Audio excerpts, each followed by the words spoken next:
Hello, everyone. Welcome to episode 79 of the Unknown Comics Podcast. I'm Brandon, as you can see on screen. If you're watching, there's Tanner and Chris. For those not watching that are listening, y'all can say hi, I guess. Hi, I'm Chris. Hi, I'm Tanner. There you go. Now you have names to the voices. If you want to know what we look like, because that's weird. Yeah. You can always you can go to our Unknown Comics OnlyFans. I was about to say that. That's not real. If it should be. If Darren could figure out a way to make money off of it, it would be real. That would be. Yeah. I'm not going on it. Anyway, if you are just listening to us, you can watch us on YouTube. We also do this podcast live on YouTube, Twitch, and Facebook most Thursdays at 7 p.m. I say most because we haven't done a podcast in 2 weeks. One, because 2 weeks ago was Guardians, and then last week we were just you weren't going to be here, Chris. Yeah, and we were just we had nothing to talk about. We really have nothing to talk about tonight, but it's going to be fun anyway. We're geeks, and we'll just talk about all our geeky stuff. So and put together miniatures. And I will be gluing during the podcast. I will be gluing minis together. He's going to be hobbying. Yes, because we've got some serious gaming going on. So, Brandon, what have you done hobbying this week? You're about to watch live as I do hobbying. Tanner printed these awesome wood elf models for me. They turned out really good. They turned out really good. I was pleased with it. So if you're watching the video, you can see me turning my Wildwood Ranger with his great weapon. I will say this. I like this guy's sculpts from Hollow Miniatures that I got. I like the GW Rangers way better. Like they've got this weird like axe looking thing. It's like a big I know what you're talking about. You know, kind of almost looks like a Klingon bat'leth a little bit. Yeah. I like that style a little bit better. That's cool though. But they're hard to find. Maybe I might be able to order from GW. I don't know. I think a lot of that stuff you can still get. And they're probably going to reprint a bunch of it too once Old World hits. Yep. So, but anyway, I found these and they were pretty cool. So, all right. Probably cheaper. Yeah. Yes. Well, no, there's no probably about it. Much definitely. There's a reason GW does not allow 3D printed stuff. All right. This segment brought to you by Unknown Comic Books. Anyway, so we just launched a big bundle, our new art bundle. We finished up the last artist bundle, which was the original grand prize for some Gabriel Dell'Otto art. Really, really sweet Winter Soldier. So all those bundles are out. Be checking your bundles if you got one. Look for a golden ticket. You might be a winner. As soon as we get that winner, Do you have to sing the song from Charlie and the Chocolate Factory? No, but that would be. I feel like You do have to make a social media post about it, but maybe we should start requiring that as part of the social media post. And they have to dance like Charlie's grandfather danced. And if you mess up the words, you don't get it. Yeah, it's word for word perfection. Yeah, it's like the Jimmy Kimmel or Jimmy Fallon shows or whatever, right? We just launched a new one called the Summer Slam bundle. It's a 35 pack. Again, one of the best packs we've done. You get 10 trade dress exclusives, 10 virgin or minimal exclusives, 10 weekly books, and 5 ratios for $110. That alone is really awesome.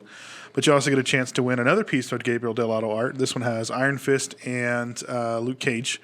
There's also a CGC 9.6 Star Wars Thrawn #1 Francesco Mattina cover signed by Francesco Mattina. That's valued at around $2,500. There's a Something's Killing Children Local Comic Book Day 9.9 mint foil in there signed by James Tynion. And then there is also a Dark Knights Master Race #6 signed by Frank Miller and quite a few other people as well. So that one's a really cool. So those are all the prizes for that bundle. So you get all the books for sure, plus a chance at one of those prizes in that. So we just launched that. This weekend also has a mystery discount code you can use. So it's called, the discount code is Summer Slam, all one word. And that works on that mystery bundle and everything else in our mystery collection this weekend. Summer Slam. Next week we have another Car Andrews Amazing Spider-Man exclusive going to be hitting. And then I think a couple of DC exclusives. We haven't quite got next week's schedule figured out because we're waiting on a reply from one of the publishers. But yeah, so there you go. That's what we got. Sweet. Hold on. Hobby time is still happening over here. Well, I'm trying to figure out a way to like just have him be cool. We should also have August solicits going up probably this weekend, if not next Monday. We have the new Hulk 181 foil, which is in English. That is on sale now for $8. There's a new Star Wars Bad Droids foil on sale right now. Star Wars. And also a new Moon Knight foil, all on sale now from Marvel. Man, it's like the 90s in here. We got all the foils. Yes. When are we going to put holographics back on? When they allow us. Yep. When we ask and say, it took us almost a year to get the first foil, and now Marvel's stealing the foils that we asked for, so that's cool. Speaking of Frank Miller, have you seen the Wolverine that everybody's talking about? Like, it just looks, it's Frank Miller drawing Wolverine, right? Yeah. And Frank Miller has a very distinct style. He's got a lot of Marvel variants coming out right now, and I don't know if it's actually new stuff he's doing or if it's older stuff that they're using, but he's got like a Loki one, and it's Frank Miller. It's Frank Miller. Like, but yeah, you either like it or you don't. I mean, but people are like, my kid could have drawn this. I'm like, no, that's like, he just has that. It's a very blocky, very artistic style. I mean, just go look at Sin City. You know, look at any of his stuff. I mean, that's just a lot of it's not finished lines. It almost looks like a sketch in some ways. Yeah. I mean, it's definitely his thing. So. That's just Frank Miller. So yeah, chill out about it. All right, Chris, what you been doing this week? This week I painted a Vampire Lord. It looks pretty sweet. I think I finally got some medium in, which is really helping to do the type of painting that I'm trying to do right now, because I can thin down the paint a little bit more and it doesn't kill what I'm trying to do. So I did that. It looks really good, I think, for a very quick paint job on a model. Yeah. And then video games.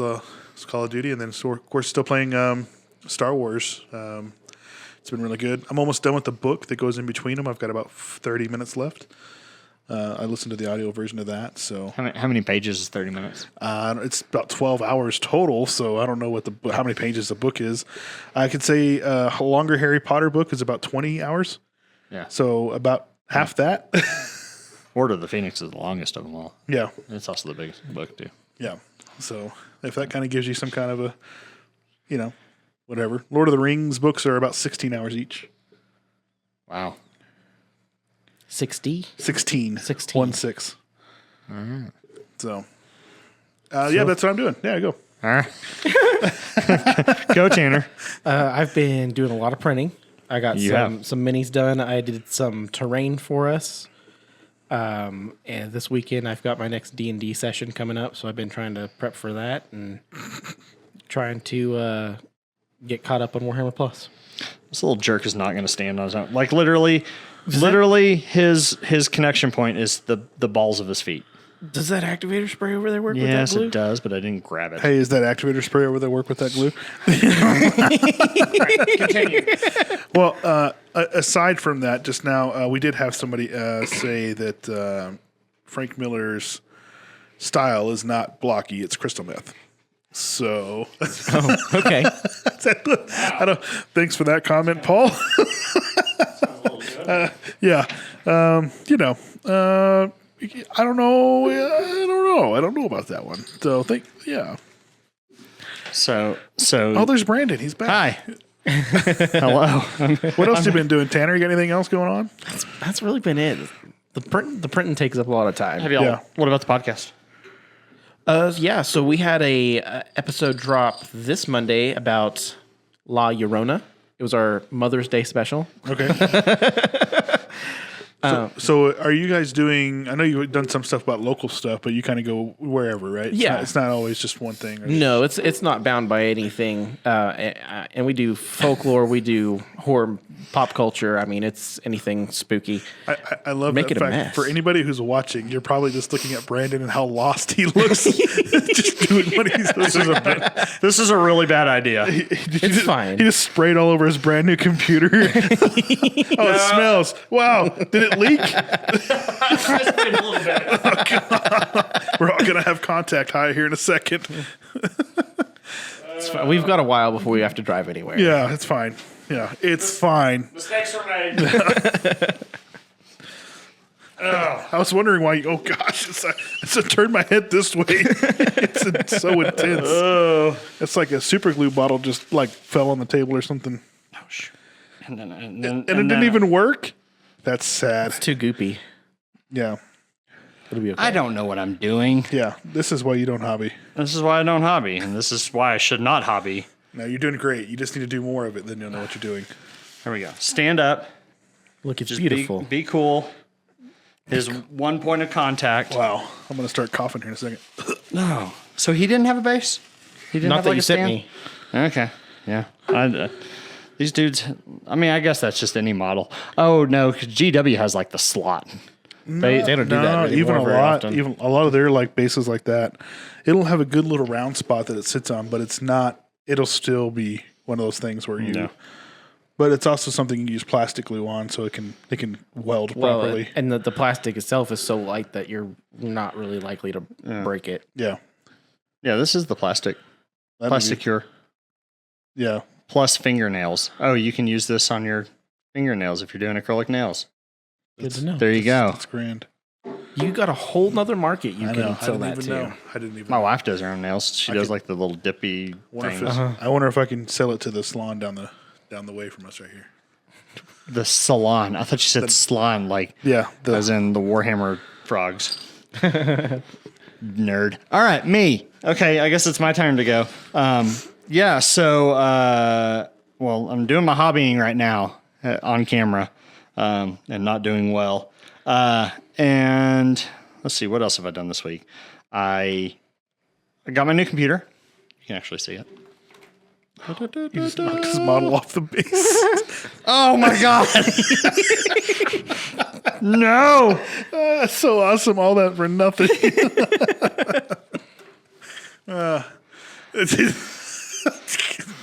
Is that plastic glue or super glue? I think it's plastic glue, and that's probably part of the issue. Because they're resin.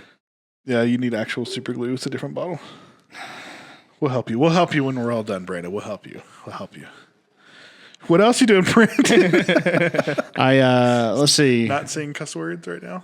No. I watched Ted Lasso. That's the only thing I've watched. Yeah, it's been kind of boring on the watch market right now. I did watch Super Mario Bros. That was really good. Still haven't seen it yet. Still haven't seen D&D yet, which now I can watch it. I think Also really good. well, daughter wants to watch Quantumania tomorrow night because she didn't get to go see it in the theater, so we're going to watch Quantumania tomorrow night. Yeah. Anyway, I got my new computer. So I've been getting it all set up, and it is awesome. And it does awesome things. And I actually started playing. So I'd never played Jedi Fallen Order. I know Survivor came out, and that's what everybody's playing. Well, I like to be behind the times, and so I just now started Fallen Order, and it's pretty fun. I'm enjoying it. It looks really good. Hello, Marco Mastrazo. Just thought I'd throw that out there. Thanks for watching. Like the Marco Mastrazo Yes, the Marco Mastrazo. of the Italy. Of the beautiful high country of Italy. He showed me a picture of his house, and I was like, "Do you know how many people would pay to live where you live? It's just so beautiful. It's like up on a hill. But like his family has owned it for like a long. I'm guessing Or something. I don't know, I but thought it's that's what amazing. Yeah, Yeah, stunning views to go out every morning to see that. that's awesome. Yep. And so I've been playing, which I've been technically playing like a bunch of games, just seeing what it looks like on the new machine. So I've got a ton installed, just seeing all the fun effects and everything. But I think that's that, and still playing Sea of Thieves quite a bit. Doing all that, and I just finally got the Marco chat. That's weird. Why am I so behind? Anyway, this podcast is already off the freaking rails. So It's gonna be fun to cut tomorrow. yeah. Anyway, so that's what we're into this week.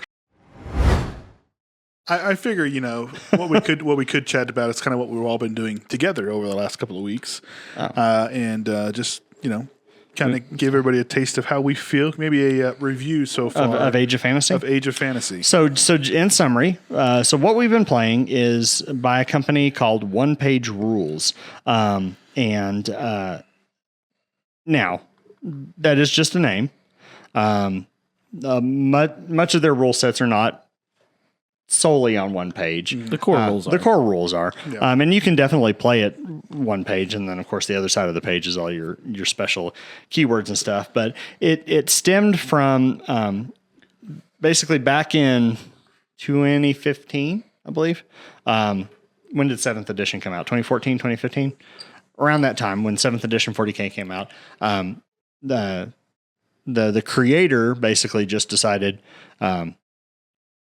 40K is just super bloated with rules. And he had to carry a backpack full of books to play. But yeah, 7th edition, you had 3 core rule books plus your army book plus city appendices. And whatnot. And that was even before stratagems and command points were a thing. Yeah. And so he created one page 40K, and that's what he actually legit called it at the time, was one page 40K. And then that spurned one page fantasy, was kind of the next thing, which at this time, Warhammer Fantasy was... It was right before it went out the door. It was right before it went out the door, right before Sigmar became a thing. And then he kind of created some other kind of sub rules with it. So there were skirmish versions where you actually had individual models as opposed to units that went around the table. And then he also did like other games. Like he had a version of kind of like the sports board games, like Death Ball, Blood Bowl, Blood Bowl, Yeah. and Guild Ball. All those, he had kind of his version of it that was really pared down, simple rules. Infinity, he had a pared down version, simple rules of that. So just all these kind of like little things that he did, and basically the whole point of it was it was model agnostic, right? You could bring whatever models you wanted, and there were rules for it. And then he had a rule set called, I'm trying to remember, it was like it was like toy fight or something. to like play that. with action figures. It was to play. You could play with action figures, but then basically it was the rules to basically create any unit in any of the games, right? Because they all use kind of the same basic structure. Yeah. Well, over time that evolved. So he, of course, could not, as he started actually selling, the rule books and creating the Patreon and stuff for support. He was going to skirt a line calling it one page 40K. So it became Grimdark Future.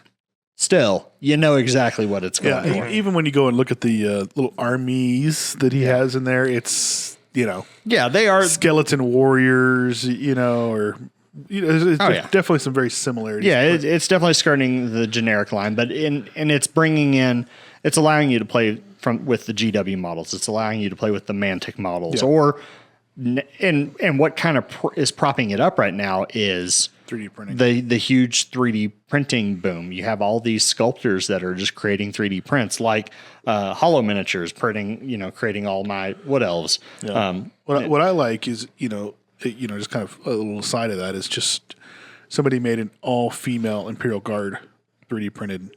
Oh, yeah. And it looks freaking sweet. Yeah. I mean, so just kind of see some of the things that people are coming up with is just... It's pretty cool. Now, here's what one page rules is not. Now, I will say in each of they have since dropped a lot of the kind of the smaller game rule sets and basically focused on Grimdark Future, and they renamed the fantasy Age of Fantasy. Pretty really creative names. But Grimdark Future and Age of Fantasy are kind of their two main cores, and they do have competitive rules to them, but they're not. These games are not meant for hardcore competitive play. Like the balance to them is just not there. There's a lot of rules that you just kind of, as you're playing, you just kind of have to be like, hey, it doesn't really tell you what to do. How are we going to play this? Right? I think if we knew exactly all the rules all the way, like we were really comfortable, we'd probably finish all of our games in 15 minutes tops. Yeah. That we've played so far. It's taken a little bit longer because we're like making sure we're playing it correctly, but it goes so stinking fast because it's so simple. Now, we are playing the skirmish version, which is, we don't have actual units. Well, in campaign, we're at lower like point value. half point value. Yeah, we're lower than what they would consider a typical game, which would be like 300 points, right? But even that, a small version of 40K is going to take still almost an hour. Yeah. Yeah. So Yeah, they just play really fast. So when I found this, they also have campaign rules, and they actually had two different versions of campaign rules. There's a set of campaign rules that are kind of tied to the core rule books of Grimdark and Age of Fantasy, and they're pretty basic campaign rules. But then what they did is their kind of version of Necromunda, which even in GW world, you have Kill Team, but Kill Team is just kind of one-off games, right? There's no tying games yet. I'm sure they'll eventually do something like that. they have a campaign version of stuff kind of within the war zones. Yeah, the war zones. Yeah, but not like just kind of an open campaign kind of a thing. They have Crusade for 40K, so you could play smaller armies with kind of a campaign thing. And their campaign rules go across their unit based and their skirmish based. But they actually did one to kind of rival Necromunda, which Necromunda and Mordheim were GW's big, like very deep campaign. You know, you had a lot of individualistic models that got, boons and stuff like that. Well, they made one called Gang Fight for Grimdark Future. Yep. And so basically all I did is I bought the Gang Fight book and I just converted everything to fantasy. And it was pretty easy to do. I had to get really kind of loose with kind of some narrative things, instead of fighting over a radioactive vat, we're fighting over warpstone, stuff like that. Like it's easy, like making the conversion from technology to magic is easier than you think. Yeah. Right. Oh yeah. Magic's just technology we don't understand yet. Right. Thank you, Thor. Thanks, Thor. And so we started playing this campaign, and I created I've got a Wood Elf Warband, Tanner's got his High Elf Warband, and then Chris rocking his Vampire Lords. And when he says rocking, he's kind of creaming. He's creaming all of us right now. You haven't lost. I haven't won. So you can see where I'm 1-1. Yeah. There's still parity there. It's fine. Yeah. We're perfectly symmetrical right now as far as our wins and losses. Yeah, we're a gradient Yeah. of wins and losses. And so basically we're fighting. So we kind of created like you create territories in this campaign version. Which Tanner's done an amazing job doing for us visually. Well, I'm getting there. Come on now. Quit jumping. It's a whole story. I'm just giving him some credit. No, in the base game, you just create territories. The whole map thing is not actually part of the game. Oh, my bad, Tanner. You don't get. I was getting there. I was explaining the game first, and then what we added on top of it. That's fine. But you like to jump ahead in the plot. Anyway, is it over yet?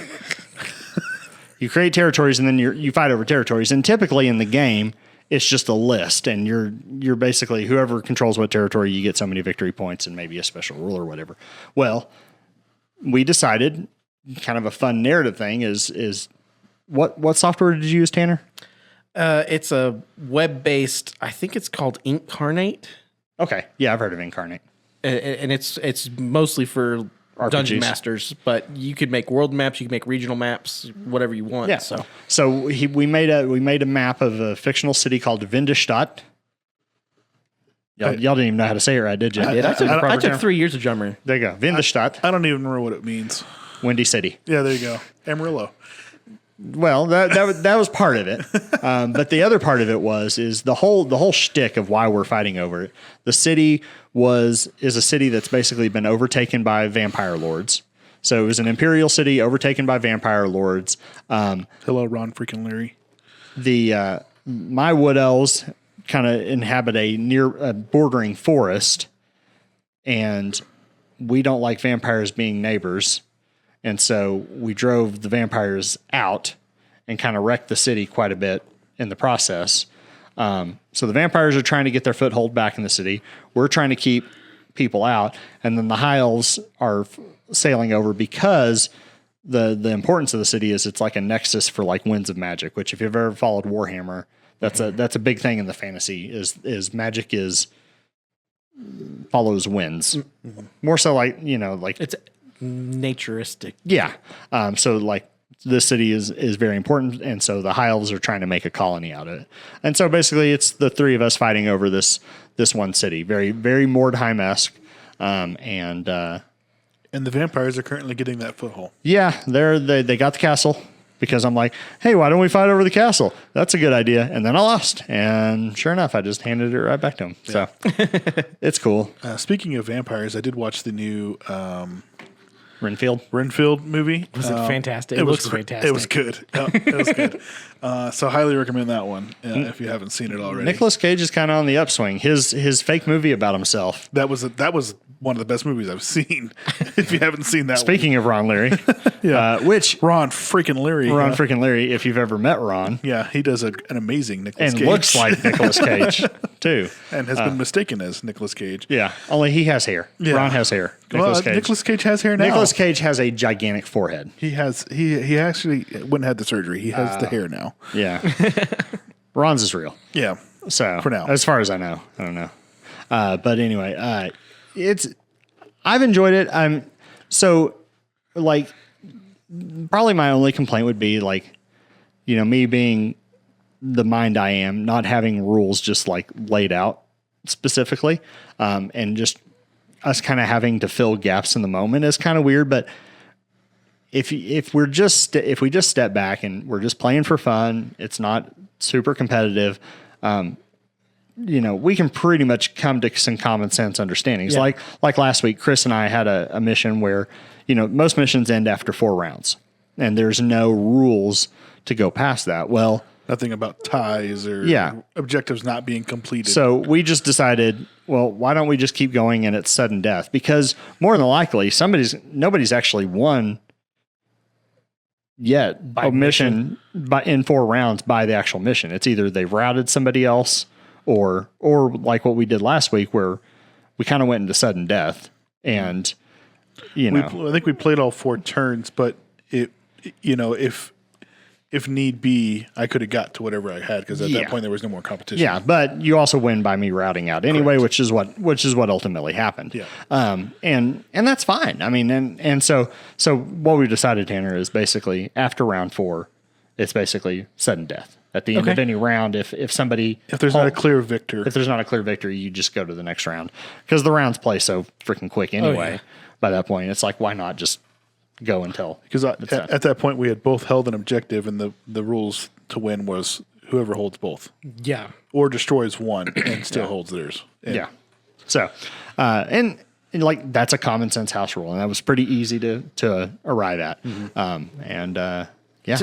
To me, it's like going back to first edition Age of Sigmar, where the game was purely about having fun, and it really is. I mean, there's points and there is a balance to it, which you do need some sort of balance. Which that was one thing the first edition of Sigmar lacked, was there was no points at all. We've decided cavalry is huge. It can be pretty nasty. Toughness is the biggest thing. Toughness is huge. Yeah.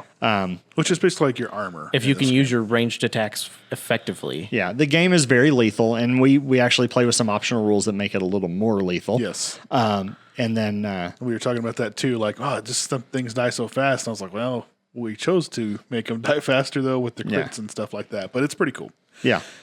So we're enjoying it quite much. Tanner, what are your kind of overall thoughts? I like it a whole lot. I like fantasy settings probably more than sci-fi anyway, and I kind of had grown disheartened with the current edition of Sigmar. I already had a lot of stuff, but I bought into it even more when 3rd edition came out. Yeah, and then all of a sudden it's like mortal wound crazy, and there's nothing. Yeah. You can't do anything to stop them. There's not enough things that give out ward saves, and if your army just got a book, that book has a ridiculous amount of mortal wounds compared to an army that hasn't got their book yet. Yeah. So it didn't take me but a few big losses in a row to be like, I think I'm done with this game. Yeah, and neither of us have played in a while. Both of us have newer books now. Yeah, so I'm curious as to be what it would look like, but it's. Yeah, it definitely didn't make it that fun when everybody else you're playing is like playing against Sigmarines and they're just mortal wound you off the board, just mopping you up off the board. So I grew kind of disheartened with that, but I still have this really awesome Lumineth army that's Which I'm curious if they're going to do for Sigmar 3, which I'm thinking is probably 2 years from now, because I feel like Old World's probably going to be next year's summer release. If Sigmar 3 is going to kind of take a little bit of whatever 40K is doing right now and try to just kind of do like here's the release, everybody's on the same page. They might. I mean, they usually follow pretty close with what they do. Yeah, and I feel like that's probably what's going to happen. Because the last time 40K did that was 8th edition, and 8th edition was around the same time of 1st edition Sigmar. Yeah. So, That's when they had the appendices. There's about 2 years difference, actually. which that's about the average between the release of the two games. Yeah. Because Sigmar was 15, and then when did we first move into hops? 17. Okay, because it came out right as we were moving into hops. Yeah, 8th edition. Yeah, 8th edition came out right as we were moving to hops. Yeah, it was like right between the two. Yeah. Yeah. Yeah. And That's crazy. I know. Yeah. Yeah. Yeah, so it's been real nice to get to actually use my models that I spent so much time painting. Yeah. And like I said, it's Yeah. it's they just look good too. It's just a lighter game, and you don't have to devote a lot of headspace to it. I mean, now the ultimate question is going to be is longevity. Will it be fun after we've played 20 games, or is it just going to be so samey, over time? Are we just going to get bored with it? And it could be a thing where we say, okay, let's try the sci-fi version, see if it's any different, or if there's another, or go to the bigger version outside of Skirmish, because at that point we'll have more models. I was about to say, with the ease of choosing the models, you can just start a new army. Yeah, exactly. And you can try. And I will say that, army characteristics aren't super huge. I mean, typically one army has like one special rule that kind of prevails it. So like mine is, my Wood Elves have Strider, which basically allows them to move through difficult terrain like it's nothing, right? Which they're elves, they're nimble, boom, boom, boom. All your of course, they're undead, right? So just always pass morale. Yeah, they just. So I guess I really can't ever be. You can routed, but it's a little differently. You can be wounded. Yeah. I can not break morale test to death. Yes. And then what are the high elves kind of? I'm not sure. Yeah, it's whatever slot they all have. Yeah. I'll say for me, the game that I like about for me is a kind of different perspective, but the hobby side of it, it's a lot easier to not get hobby burnout. Because I'm not having to worry about painting and putting together 100 models, Yeah. So I think that's really, really nice. I can worry about just trying to get one done a week, which is pretty hard with my schedule already. So, all right, I know what the high elves shtick is. They don't have anybody who is less than quality 4. Okay. So they have no quality 5, quality 6, anybody. Okay. In your entire list, and nobody that has a defense worse than 5. So they're just good at what they do and heavily armored, but they don't have a special rule that kind of ties them together. Okay. That quality 5, quality 6 sucks real bad. From my first few games with Skaven. That sucked. Yeah. No, I did really good against Skaven. And then Tanner's like, I don't want to do Skaven anymore. I want to do high elves. And I'm like, cool, fine. I'll beat you with them too. Nope. Yeah. You're gonna lose. Nope. I thought I was good at the game. I think that's starting the losing streak, didn't it? Oh yeah. I have not beat anybody but his Skaven. Okay, we're gonna have to throw a game soon, so Brandon keeps wanting to play. Nah, I'm not that kind of player. I made you some terrain. To help you out. You did. My guys are very terrain heavy because their main special rule has to do with terrain, right? So no, I'm still having fun. Like, and what's fun is we're kind of just creating our narrative around it. You don't need to, but why not? Yeah. So we named all the different territories and districts. We created that map, kind of created like a little bit of a backstory to different characters, and factions, and I'm not giving my units names until they actually do some good work. That's what I've been until doing. they live. Yeah. Well, I haven't had any die. I think there is some funny things about it. Like, you can level up characters. So one of the funny things that happened this last week is my bat leveled up, and my giant bat, and My giant bat who has no gun is a weapon specialist. He's a shooting specialist. So he's got some lethal urine or something. I'm not really sure what it is. That he can't attack with. He can't use it. It's sonar. Yeah. Something. That said, every unit, eventually, if they go far enough, will get every single one of those. You can learn more skills, so it's okay. It's just kind of a funny thing. That's kind of what it hit on first. And all that to say is we could like the system is so easy to build on. I think there would logically be a way to, if we get done with this campaign and we're like, maybe we could go a little bit deeper and we could actually build in, some more sense type stuff, like the hero chart, which has different specialties or something. You could assign that to different types of models for different things or whatever. Like there's so many different ways that, as long as the entire group's cool with doing it that way, why not? Just have fun with it. Don't worry about, is this list tournament legal? Who cares? Nobody cares. Yeah.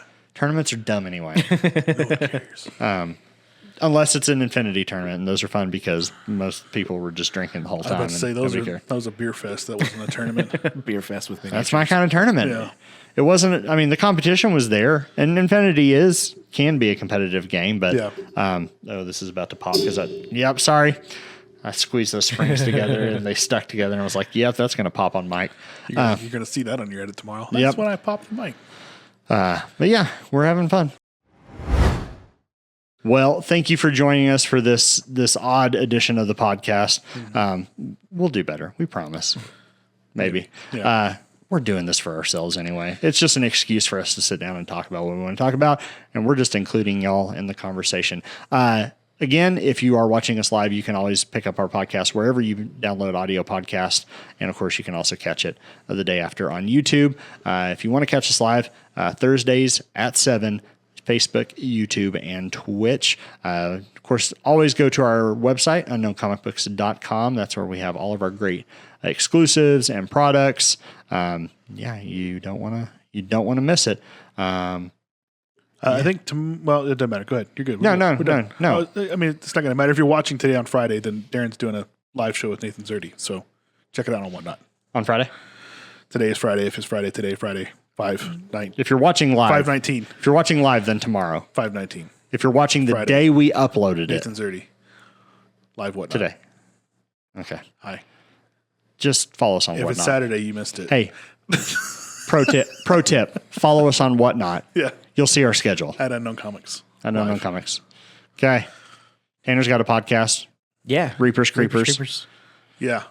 It's creepy. Every other Monday. Chris has coffee. It's Super Joe.